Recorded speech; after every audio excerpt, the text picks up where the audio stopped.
You're on the road beyond. Welcome. I'm Todd Duplantis, and we are live at the HCC TV studios this afternoon with some of the most important, intriguing, and just crazy video content you'll see this afternoon, or maybe even this hour. My co-host, Doug O'Brien, with me. I can't wait. We had a little break. Yeah. We had the holidays. We had the snow day. Yeah. So I'm looking forward to it. I haven't had enough weirdness in my life. It's been a crazy month or so. We took a break before the holidays. We were off.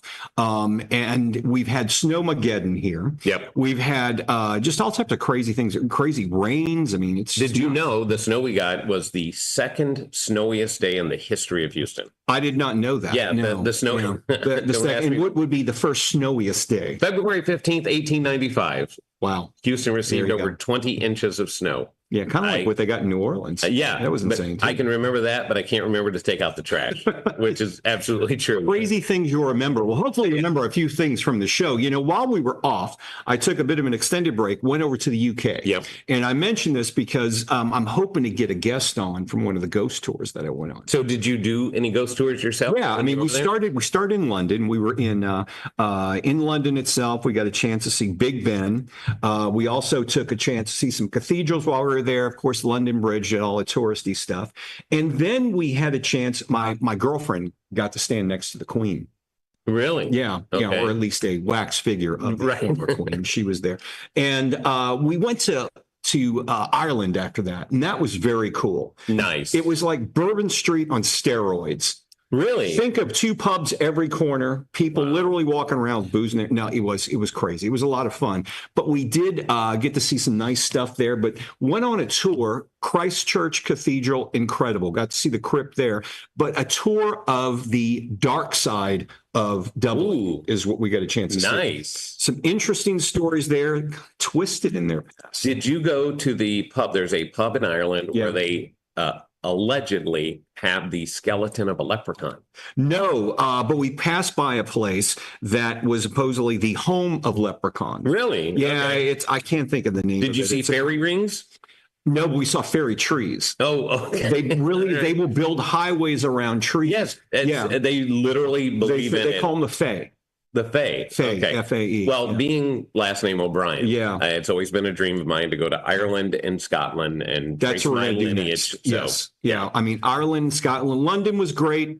Don't need to go back there. Ireland, definitely want to go back in Scotland as well. So I'm going to try to get the guest of the ghost tour. I've already emailed him, so I'm hoping to line him up. That would be so cool. I think HCC should send us to Ireland. Yeah. You know, it's a business trip, so you can write it off. I'm all for it. So we'll write that up. We'll see what they think. I'll put it in my budget for next year and see where it goes.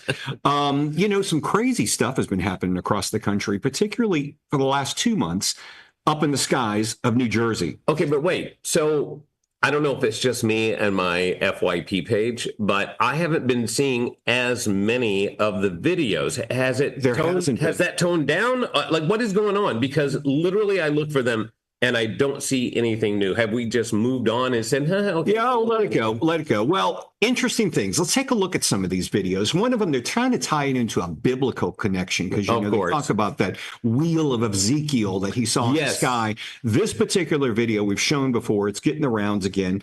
And there's also a couple of close-up views of these drones as well. There's the biblical sketch I was talking about. But there's some close-up views. They're saying that some of these are created to look like planes. Well, they do. That one, you know, here's the thing for me, though. They have, FAA has regulations, right? The red and green light. Right. And many of these, like that one there, has the lights on it. So but it's not a plane. It's not a plane, but I still lean more toward military and them doing things that they're not telling us about. There's been some thought that there could be some type of nuclear activity on the ground. Maybe, that's what I've heard. Okay, in some of the chat rooms talking about they're looking for maybe a dirty bomb or any type of debris or anything around that could be a problem for the public. That's one theory. Another theory is it's this company that's sending up their drones to like audition to the government, like, hey, look what we can do with our drones. Okay. Either way, they're not shooting them out of the sky. Everybody's wondering what's happened. They're all over New Jersey. I think we have a map of New Jersey itself. But see, that's the interesting thing, is that the military is not shooting them out of the sky. They're not shooting them out of the sky, but no one's saying what it was. This also brings me back to that Miami Mall incident on New Year's Day of 2024. It happened. They said it was kids with sticks beating each other up at the mall. They sent out about 50 or 60 police vehicles out there, allegedly caught something walking on camera, like you can see here, and said, there's nothing to see here. A year later, people are going, whatever happened to that? That's what I'm wondering, is have we become so jaded as a society? It's like, there's a picture of Bigfoot, there's a UFO, there's an alien, but no big deal. I've also heard that it could be plasmoids. Well, that's what's tying into these orbs. Okay. They're saying these orbs they're seeing up there. But you're getting several types of drones. Some of them they're saying as big as a bus, but there's also these orbs that are popping up everywhere, like the one right there. AI generated, who knows? Some of these videos they're saying are true, but we will have to wait and see. One thing that is promising, you can't get people in Washington to do a damn thing at all. You really can't. Unless it's their interest. Everybody wants to argue with each other. But it seems, folks, in this case, both sides of the aisle, or at least saying it's time to come forward with disclosure. Take a look at this quote from Chuck Schumer. He released a statement basically saying the American people and I think we have a picture of the statement, the American people need to know what's going on in our skies. We need to be more forthcoming in letting this out. And the incoming or the new president, we should say new again, President Donald Trump has come forward and released this statement when they asked him about it at a press conference. Take a listen. A story that kind of disappeared very suddenly. Do you have any idea whatever happened to the drones? What happened to drones? Well, you had said that you thought the government knew what was happening with these drones over New Jersey. There were some by Bedminster. I don't know. They're over Bedminster a lot, so I can imagine. I'm going to give you a report on drones about one day into the administration, because I think it's ridiculous that they're not telling you about what's going on with the drones. And it's not only with me. Glenn was telling me today that in Virginia they have drones all over the place. So there you have it. It looks like, wow, the Democrats and the Republicans are actually going to work together for something. It takes aliens. Hey, look, they said they were uniting us. Yeah. Well, interesting. I noticed that there was a Pew Research project, and they did a survey. Close to 60% of people now believe in aliens, which is up from previous numbers. The interesting thing is about 50% don't believe they're a threat. Yeah. And I'm like, I don't know if they have this kind of technology and they can do this without being noticed. That's a threat to me. But don't you think if they were a threat, they would be picking us off anyway? Yeah, I mean, if anything, they're looking for resources. I heard the joke. I don't remember who the comedian was, but that Earth to the aliens is like that neighborhood where you lock your car doors when you go through. Yeah. Don't look at anyone. They look, but they don't get too close. I'd want to stay away from this anyway. Okay. It's called the Road Beyond Podcast. We're here with a guest that's going to be coming up shortly. We're going to be talking with a guest who's been researching the paranormal from the ghost aspects. She owns 2 properties that are haunted. I have questions about those properties. All right. I can't wait. Okay. We're going to be back. Jill Shelley is our guest, and she will be joining us in about 60 seconds. We'll be back after this.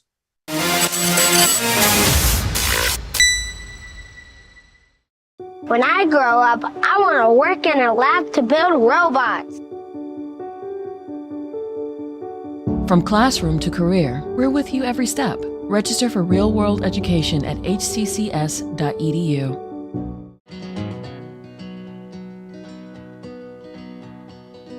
Things could be stranger, but I don't know how. I'm going through changes now. Spend a lifetime trying to figure it out. I'm going through changes, through all of the strangeness. I'm going through changes now.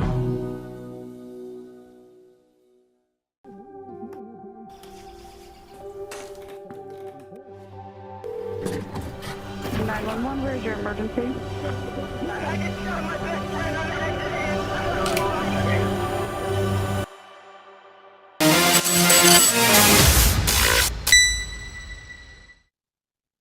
Welcome back to the Road Beyond podcast. Don't forget, you can find us on social media at the Road Beyond podcast. Very simple. Joining us today, Jill Shelley, who is a paranormal investigator, has been doing it for about 10 years. She has her team, the St. Croix Paranormal, and they've been featured on the Biography Channel called My Ghost Story. Yeah, Jill not only studies the paranormal, she's also invested in 200 properties and has caught activities on both. She's here with us to discuss her findings. Jill, welcome to the show. Hi, guys. How are you today? We are doing good. Let's first talk about your paranormal investigation. I imagine this wasn't your first time, but tell us what inspired you to start the St. Croix Paranormal? Well, I always kind of been fascinated by the paranormal since I was a young child. I was just kind of that weird kid that likes spooky and macabre kind of stuff. So it just kind of carried into my adult life. Kind of with the advent of television coming out, you didn't know that there was a thing as paranormal investigations. We just kind of read books and watched the movies. But with the advent of the TV coming out, I was like, oh my gosh, this is a thing. Like I can really do this now. And I just kind of slowly just started talking to people at work, kind of made different connections. And we ended up with a great group of people with the same passion for the paranormal. And we decided to go out and start investigating. How do you do that? How do you find places to go, and where have you been? Oh gosh, I started in 2010, so many years have passed. But you first start out, we just kind of did private homes. We kind of advertised about that. We did businesses in local towns, and then we decided to kind of branch out because there are places that you can go to pay to go spend. So our first place actually that we ever went to was the Villisca Axe Murder House. And that was our actual first road trip. And it was super spooky because just the history of all these children and adults that had gotten murdered in the house with an axe, and it was an unsolved murder as well. So a lot of activity in the house. So it was pretty spooky. What was your most memorable or intense situation that happened on some of these? We also know you were on the show My Ghost Story as well with one. Yes. The My Ghost Story one, we had actually captured an apparition in a bar. It was just a local bar that we had done. And they had brought us in because they had a lot of different activity, things going on. The employees wouldn't go in the basement. That particular night, we were getting different activity with equipment and just feels of spirits being around. But when we actually saw the apparition and managed to catch it on film, which I was shocked by, my teammate and I, Krista, were just standing up in one room. We're like trying to decide what we wanted to go do next. And all of a sudden I was like, oh my God, I got really, really cold. Like intensely cold, goosebumps, everything. It's the middle of summer. I shouldn't be feeling that way. And all of a sudden I looked up and I just saw this black figure almost, it's hard to explain. It's almost like it was in fast motion or like a strobe type motion. And it went all the way across. And I looked at her and she looked at me. I go, did you just see that? She's like, I did just see that. So wow. It was like this whole black mass that just went all the way across. So that was. So I'm sorry, when that happens, even though you're looking for it, are you more in disbelief, like what you just said? Like, hey, did I really just see that? Or does it actually scare you, even though you're looking for it? It didn't scare me. I was more like, am I seeing what I'm seeing? Right. That kind of thing. So, and I've been startled on investigations before, when things have like moved or like I've been sitting on a bed and something will jump on the bed with me. So that startles me and I'll get up and run. But I can always come right back because that's just your fight or flight instinct that kicks in at that point anyway. But yeah, I don't think anything has really spooked me too much other than my friend when we were in Mitchell, Indiana, in a place called Whispers Estates, known for a lot of negative energy at the house. She was actually physically thrown out of a closet about 4 feet across the room. Would you witness this, or was this something that happened when you were there? Yeah, she was actually, it's a big walk-in closet. So they like had a chair, they had a bunch of stuff. So it's pretty big. We were both in there and I just heard this voice in my head that says, get out of this closet. This particular spirit does not want you in the closet. A lot of things happen to people while they're in the closet. So of course we had to go in the closet to see what happens. But I actually have a fear of getting like locked in a closet or a room, so that I started getting kind of creeped out. So my anxiety made me leave, even though I did hear that voice. I didn't say anything to her. And then we were running on what's called the spirit box. They can actually speak to you through these equipment, and it said, Right. shut this door. And of course, we didn't do that. And then next thing you know, she comes sailing out of the closet, the Good whole Lord. chair, everything, landed on her hands and knees. We knew it wasn't that she was like leaning back on the chair, because even if she did, she would have fell straight forward. She wouldn't have been way out in the hallway. She said she physically felt somebody pick up the chair and literally just push it. So yeah, at that point, I was like, Wow. that was my first time I could see where they could actually physically harm you. We had been touched and things like that, but never in that manner. So that was pretty creepy. Now, let me ask you this. You bought a place in 2019 that was built in 1901, and that house was tied to a family called the Eckarts. Is that correct? Maybe you could tell us a little bit about that. Yeah, I mean, we had other families that lived there, but they were the main ones. They moved in 1912, very prominent in the town of Boyd, Minnesota. He owned a really fancy goods store. He was on the fire department. He helped build the Lutheran church. He was on the school board, the Farm Bureau, Justice of the Peace. So very well respected man in town. He passed away in the home, as well as his wife passed away in the home, and her funeral was held in the home for 3 days.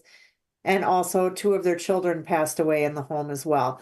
One was in infancy and the other one was about a year and a half old. Apparently, I heard that he had choked to death. So we have that as far as our true records that we know of the spirits that have died in the house. And then we also had a lady in the 70s. She passed away as well in the home from a stroke, I believe. Now, when you have people pass away in the home, obviously before you purchased this home, you assumed or you'd heard there's some paranormal activity going on there. What inspires you to buy a home that you're told, hey, there's some weird stuff going on inside this house, and we don't really know how to explain it? Well, actually, it's not advertised. Nobody like says, "Hey, my house is haunted. You want to buy it?" With all the travels that I've done, which gave me the idea, I would like to have a place to do research, let other people come and do research. So I kind of just go off by feel. So we did look at other different locations, and I would come in and do many investigations. But when I came across the Boyd house, it was just that click. Like I was like, this is the house. Like I just know this is the house. So we went there. We didn't get a ton, but again, it had been vacant for a year. But we did get something on the spirit box that said, "Who are you?" which would make sense because we're strangers in this house. We did get the REM pod going off within about 20 minutes. So we just kind of had some different feels. And so I went ahead with the purchase. And then I just kind of reached out to some previous owners, and they started telling me about the paranormal activity that they would get in the house. So it was just kind of learning everything. So it was just, kind of a leap of faith to get the house and see what else we came up with. But boy, they sure have come alive in there. I'll tell you that. Well, I'm curious. Are there realty companies that specialize in selling haunted homes, or is it just pure luck? I think there's not one that specializes in it, but I have seen ads before. Really? Yeah, just one time here, yeah, actually in Stillwater, that said comes with force-friendly ghost. Okay.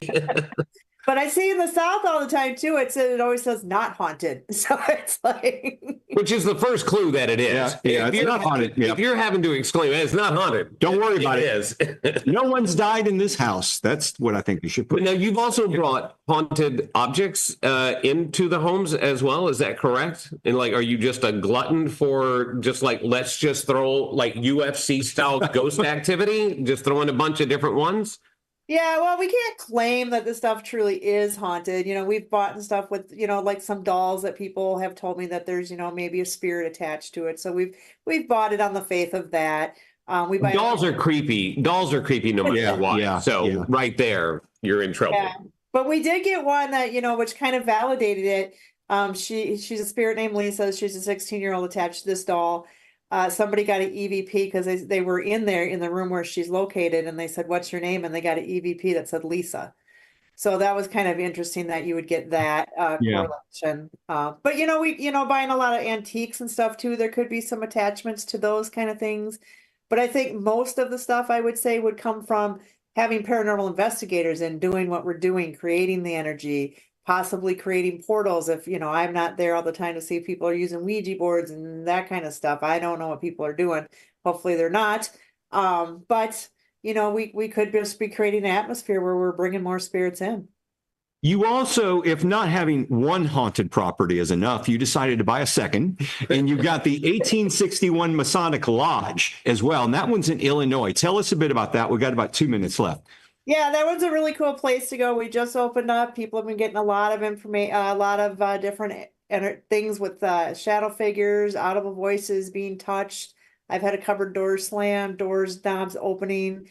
It was a Masonic Lodge in the 1900s, but prior to that, it was the Arlington Hotel, and that was a brothel as well. So it was a ton of history. It was the second building erected in that town. So just a lot of fun history. We're still kind of learning everything about it, but it's been great. With the paranormal equipment going off, we do not currently have any power in the building, so getting a lot of our EMF tools going off has just been really incredible.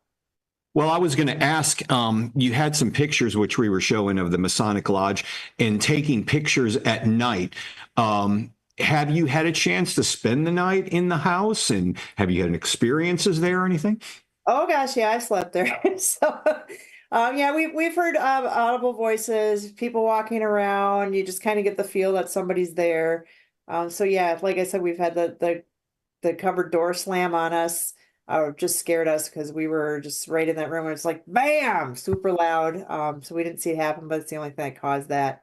Now, both of the properties are available right now for rental overnight or for investigations. Is that correct?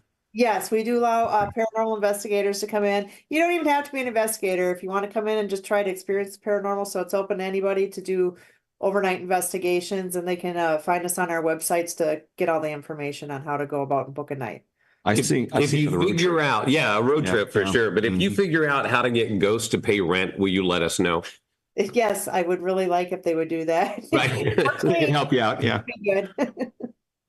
Jill Shelley is a paranormal investigator. Check out her properties. We'll have her social media handle, but also the websites to her properties in the social media post after the show. Jill, thanks for being here this afternoon. We appreciate you joining us. We hope to get you in the future. You get some good videos and stuff again. Let us know when you get some new stuff. I certainly will. And thanks for having me on today. All right. Thanks, Jill. Yep. Bye-bye. All right, we're going to take another break for a minute. We come back and we're going to continue we have some bear videos, believe it or not. It seems to be a constant with us. Yeah. Yeah. Stick around. We're back in about 60 seconds.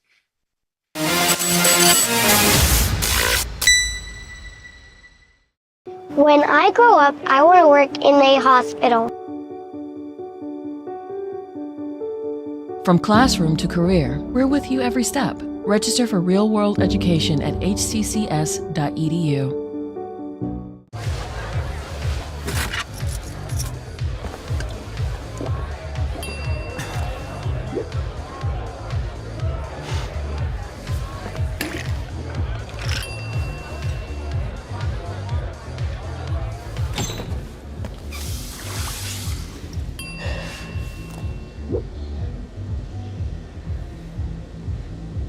If you need to do something to feel okay to drive, you're not okay to drive. Don't drive buzzed.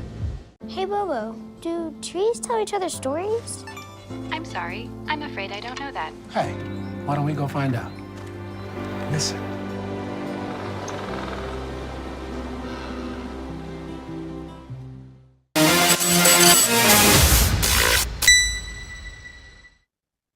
Welcome back to the Road Beyond podcast. Before we move on, I have to admit I've had a ghost experience. Wow. Yeah. Okay. So I was at my girlfriend's house. Yeah. Her name is Jacqueline. Yeah. That's all I'll say. In the middle of the night, went to the kitchen, and I swear I saw something out of the corner of my eye. I turn, and I can describe to you, it was someone in a white robe, the flowing arm, the head, but no legs, and moving toward the piano. I was so confident, I turned around and looked around the corner, and I thought I was going to hear the piano play.